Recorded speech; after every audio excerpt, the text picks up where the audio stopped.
राजकीय महाविद्यालय रोहट, विषय इतिहास, बीए सेकेंड ईयर।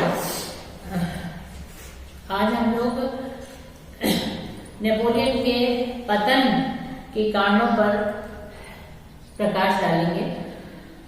वैसे तो उत्थान और पतन दोनों प्रकृति का नियम है, जिसका उत्थान होगा उसका पतन भी आवश्यक रूप से होगा। लेकिन नेपोलियन बोनापार्ट के पतन के कुछ प्रमुख कारण थे, जिसका हम विस्तार से वर्णन करेंगे। पहला जो स्पष्ट कारण दिखाई देता है वो नेपोलियन की महत्वाकांक्षा। नेपोलियन जो है अत्यधिक महत्वाकांक्षा वाला व्यक्ति था और प्रारंभ में उसको इसी कारण से इतनी सफलताएं भी मिली थी। नेपोलियन लगभग 40 युद्ध लड़े और हम एक आध को छोड़ दें तो बाकी सारे जो है वो उसने जीते।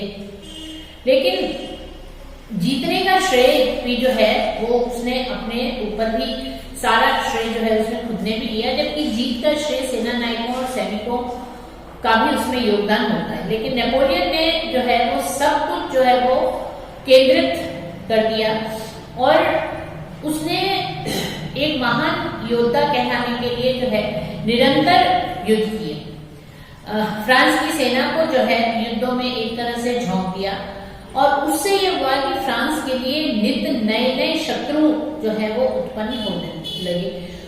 नेपोलियन जो है पराजित राष्ट्रों के साथ उदार व्यवहार भी नहीं करता था, तो वो जो है वो उसकी मित्रता भी वो प्राप्त नहीं कर सकता।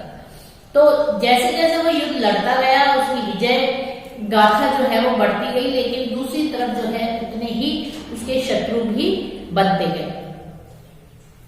दूसरा कारण राजनीतिक अनदेखी।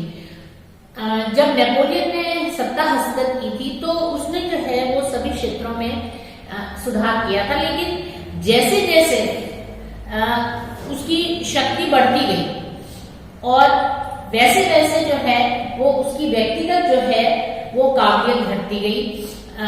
उसने जो है वो राजनीतिक संस्थाओं की तरफ ध्यान देना बंद कर दिया, व्यवस्थाओं की तरफ ध्यान देना, वो प्रशासन के कार्यों के प्रति जो है वो उदासीन रहने लगा और उसने जो है वो अपने मंत्रियों की सलाह लेना और मानना दोनों जो है वो कम कर दिया। तो इससे ये हुआ कि उसकी जो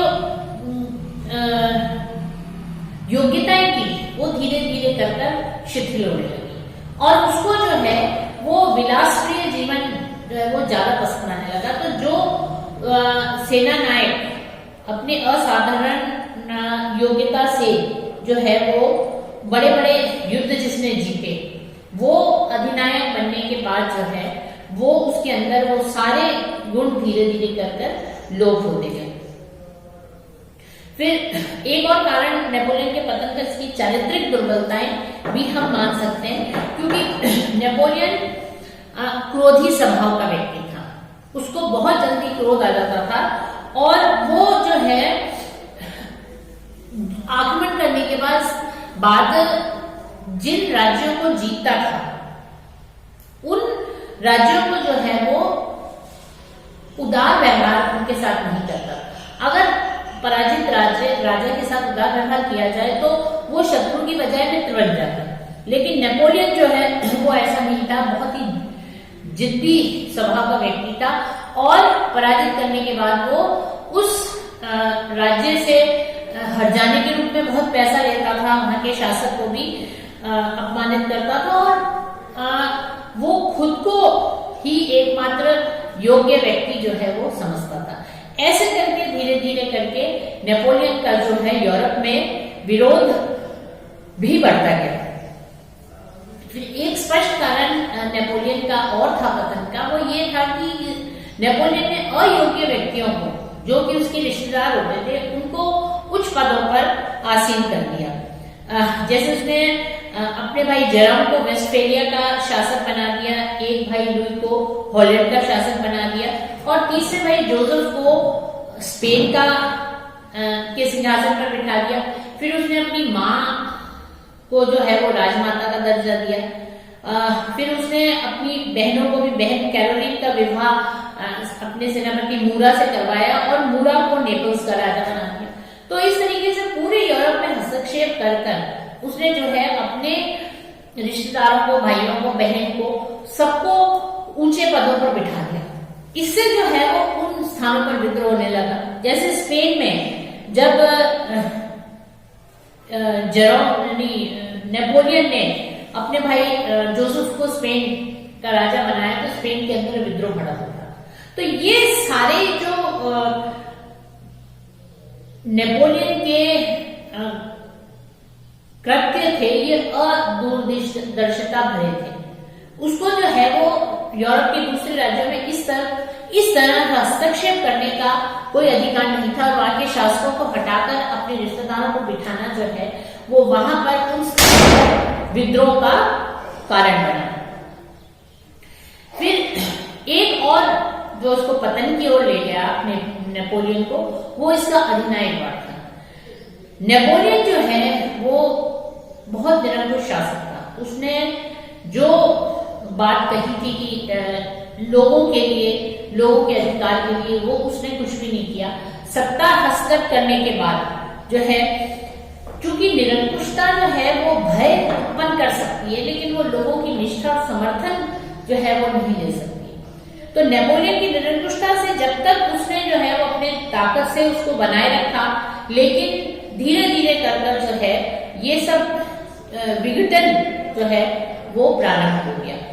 तो जो स्वायत्त शासन संस्थाएं थी फ्रांस के अंदर भी थी, जो स्थानीय संस्थाएं निर्वाचन के आधार पर स्थानीय जो है वो कार्य करती थी, उन सब संस्थाओं को नेपोलियन ने खत्म कर दिया और उसने जो है अपने सैनिक अधिकारी नियुक्त किए जो कि सीधा उसके प्रति उत्तरदायित्व होते थे। तो स्थानीय जो है स्वतंत्रता उसको भी समाप्त कर दिया गया। तो धीरे धीरे कर ये केंद्र जो है उसका हस्तक्षेप हर फ्रांस के हर क्षेत्र में हो गया, और इसे धीरे धीरे कर जो है वो जनता, जिसकी जो नेपोलियन को अधिनायक, या हम ये कह सकते नेपोलियन को अपनी सर आंखों पर बिठाया, धीरे धीरे कर वो भी नेपोलियन का विरोधी होती गई। फिर एक और कारण हम नेपोलियन का समझ सकते हैं, वो है सैनिक दुर्बलता। नेपोलियन जो है खुद नो डाउट एक बहुत कुशल सेना नायक था और बहुत उच्च कोटि का सैनिक भी था, जिसने बहुत कठिन युद्ध भी जीते थे। लेकिन धीरे धीरे कर उसकी इस योग्यता भी लोप होने लगी, और उसके पहले जो उसके सैनिक या सेना जो है वो स्वतंत्रता, समानता और प्रभुत्व के नाम पर स्वतंत्रता, समानता और बंधुत्व के नाम पर जो लड़ाई कर रही थी, धीरे धीरे कर वो खोखली हो गई ये बात, और इस कारण से सेना जो है उसके अंदर नैतिकता का पतन हो गया। और नेपोलियन जो है वो चूंकि इतना अधिक जो है वो निरंकुश हो गया कि उसने अपने सेना नायकों की भी सुननी बंद कर दी, और जो भी युद्ध होता था जिसमें जीत होती थी वो सारा का सारा श्रेय जो है वो खुद ले लेता था। जो नेपोलियन ने नई रणनीति इजाद की थी, जो अस्त्र शस्त्र इसने किए थे, रणनीति की थी, उसने शुरू में नेपोलियन को सफलता दिलाई, लेकिन धीरे धीरे कर दूसरे राष्ट्रों ने भी जो है वो उसके अनुरूप जो है वो काम करना शुरू किया। तो ये चीजें जो नेपोलियन की थी वो धीरे धीरे कर दूसरे देशों में भी अस्त्र शस्त्र उपलब्ध होने लगे। तो नेपोलियन की जो डिफेंस के अंदर जो एज थी, जो इसकी क्षमता थी, वो धीरे धीरे कर कम होती थी। तो नेचुरल है कि जो है इसकी सेना का भी वो उच्च नैतिक चरित्र नहीं रहा जो कि पहले था। एक बहुत बड़ा और कारण लॉजिकली जो नेपोलियन के पतन का था वो इसकी नौसैनिक दुर्बलता। फ्रांस का यूरोप में या विश्व में सबसे प्रबल शत्रु इंग्लैंड था।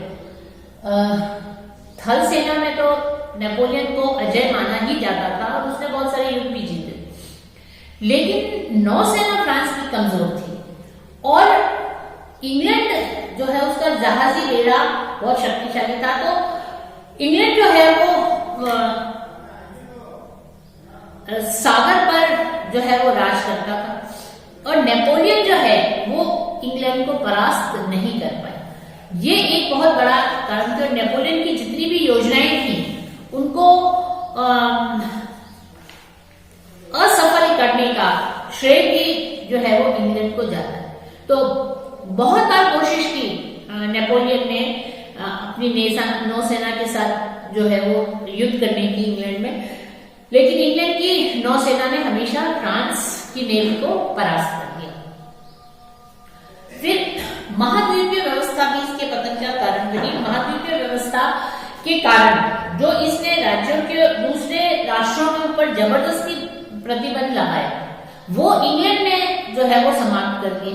इंग्लैंड के जहाजी बेड़े जो है वो समुद्र में घूमते थे और वो जहाजों को जो है वो रोक देते थे। तो इससे ये होता था कि जो यूरोप के अंदर उनका यूरोप के राज्यों का अपने उपनिवेशों से संपर्क कट गया, महंगाई जो है वो बहुत ज्यादा बढ़ गई। और नेपोलियन का जो उद्देश्य था कि फ्रांस जो है वो इस व्यवस्था के तहत इंग्लैंड को घुटने टिकवा देगा, वो इसकी योजना जो है वो सफल नहीं हो पाई। तो महाद्वीपीय व्यवस्था ने भी इंग्लैंड की आर्थिक स्थिति को जो है वो बहुत आघात पहुंचाया। फिर एक और नेपोलियन द्वारा निर्णय लिया गया कि वो पोप के साथ उसने शत्रुता में ली। जब महाद्वीपीय व्यवस्था ने पोप ने उसका समर्थन नहीं किया तो नेपोलियन ने जो है रोम पर आक्रमण किया, पोप को बंदी बना दिया। इससे जो है पोप भी क्रुद्ध हो गया। उसने जो है सभी कैथोलिक्स को नेपोलियन का विरोध करने की बात कही। तो इससे जो है यूरोप के अंदर जो है वातावरण बहुत विषाक्त हो गया। यूरोप का जो कैथोलिक समाज था वो नेपोलियन का शत्रु हो गया, क्योंकि पोप को बंदी बनाने का मतलब ये है कि कैथोलिक्स के साथ जो है वो सीधा संघर्ष। तो कैथोलिक जनता जो है वो इससे नाराज हो गई और इसके पतन का कारण जो है एक हम प्रारंभ मान सकते हैं कि स्पेन के अंदर राष्ट्रीय आंदोलन शुरू हो गया। स्पेन का शासक था वो नेपोलियन का घनिष्ठ मित्र था और उसने नेपोलियन की बहुत मदद की थी, लेकिन नेपोलियन ने फिर भी उसको हटा के और अपने भाई जोसेफ को राजा बना दिया। इससे जो है स्पेन की जनता जो है वो क्रुद्ध हो गई और उन्होंने जो है वो राष्ट्रीय आंदोलन प्रारंभ कर दिया और इससे जो है इंग्लैंड को फायदा हुआ और उसने जो है इसमें हस्तक्षेप करना शुरू किया। और इस आंदोलन को कुचलने के लिए, स्पेन के राष्ट्रीय आंदोलन को कुचलने के लिए नेपोलियन को एक बहुत बड़ी सेना जो है वो स्पेन में रखनी पड़ी। उसके बाद भी जो है उसको सफलता नहीं मिली और एक तरह से स्पेन का गृह युद्ध जो है वो फ्रांस के लिए नासूर बन गया। और अगर हम इसके आर्थिक कारणों की भी विवेचना करें तो फ्रांस की जो है वो आर्थिक स्थिति बहुत खराब हो गई।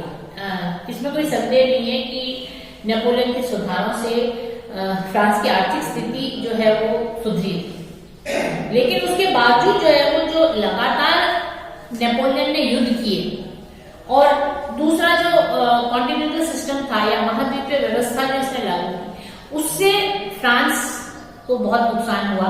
कीमतें जो है वो बहुत बढ़ी और आम आदमी को बहुत अधिक तकलीफ हुई। जो रोजमर्रा की वस्तुएं थी उसके अंदर भी जो है वो भारी वृद्धि हो गई। तो इस कारणों से, कई कारणों से मिलकर जो है वो फ्रांस की जो है आर्थिक और सामाजिक चक्र में फ्रांस जो है पड़ गया। निरंतर युद्ध होते रहे, ग्लोरी के लिए युद्ध किया गया, लेकिन उसका सतही स्तर पर जो है वो बहुत घातक परिणाम निकला। युद्धों के बाद जो कॉन्टिनेंटल सिस्टम या महाद्वीपीय व्यवस्था लागू की, उससे भी फ्रांस की स्थिति खराब हो गई और ऐसे से जो है वो फ्रांस की जनता क्षुब्ध हो गई और उन्होंने जो है वो नेपोलियन का साथ छोड़ दिया और वाटरलू के मैदान में जो है वो नेपोलियन का पतन हुआ। धन्यवाद।